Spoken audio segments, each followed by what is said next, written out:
Ya, shalom bagi kita semua. Bagaimana kabarnya hari ini? Semoga kita semua dalam keadaan sehat dan dalam perlindungan Tuhan. Hari ini saya akan membagikan satu renungan singkat yang akan disampaikan oleh teman saya, sahabat saya. Beliau adalah salah satu pelayan Tuhan yang luar biasa sekali. Beliau melayani di Jakarta dan saat ini dia akan membagikan satu renungan singkat yang kiranya dapat memberkati kita semua.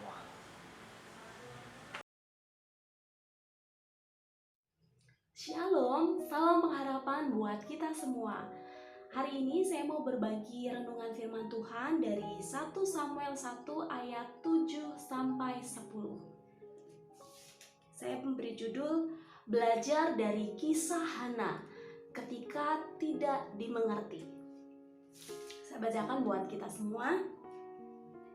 Demikianlah terjadi dari tahun ke tahun setiap kali Hana pergi ke rumah Tuhan. Penina menyakiti hati Hana sehingga ia menangis dan tidak mau makan. Lalu Elkana suaminya berkata kepadanya, "Hana, mengapa engkau menangis dan mengapa engkau tidak mau makan? Mengapa hatimu sedih? Bukankah aku lebih berharga bagimu daripada 10 anak laki-laki?"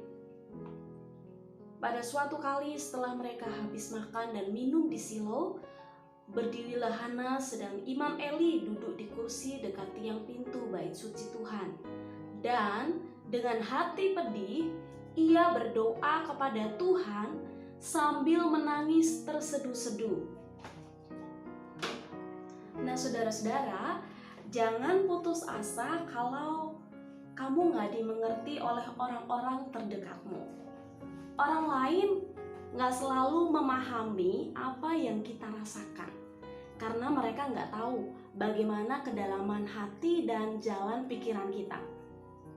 Kenapa? Karena orang-orang di sekitar kita hanya dapat memahami sebatas apa yang mereka dengar dan apa yang mereka lihat.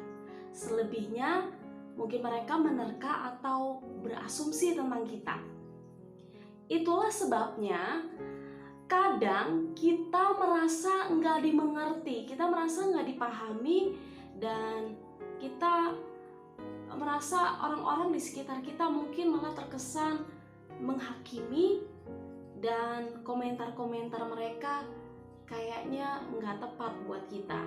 Nah, karena itu kita juga nggak bisa menuntut orang lain untuk memahami kedalaman hidup kita. Sebaliknya, izinkanlah kita berproses dalam kesedihan atau kekecewaan yang kita alami. Biarlah kita mencurahkan setiap hal-hal buruk yang kita alami kepada Tuhan, dan izinkanlah Tuhan mendengar setiap seruan-seruan kepedihan kita.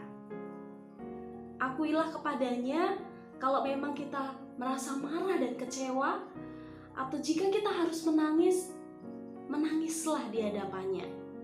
Tuhan tidak pernah menolak kita karena hal-hal buruk yang terjadi pada kita. Dan ingat baik bahwa Tuhan menerima kita apa adanya. Bahkan Ia mengatakan, "Marilah kepadaku semua yang letih lesu dan berbeban berat. Aku akan memberi kelegaan kepadamu." Hal yang tepat ketika kita berbeban berat adalah datang sama Tuhan dan mencurahkan semua hal yang kita alami. Itulah yang dilakukan oleh Hana.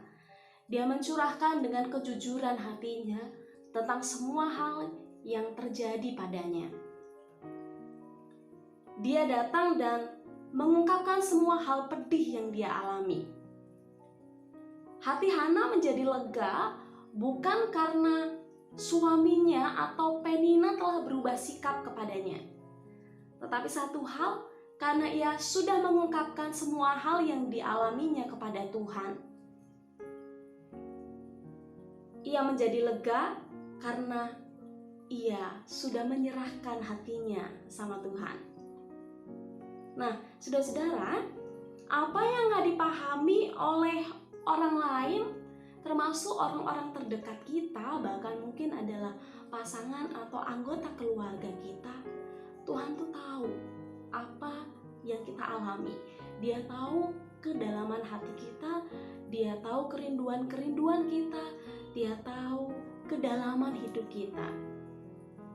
Tuhan bisa mengerti kepedihan hati kita.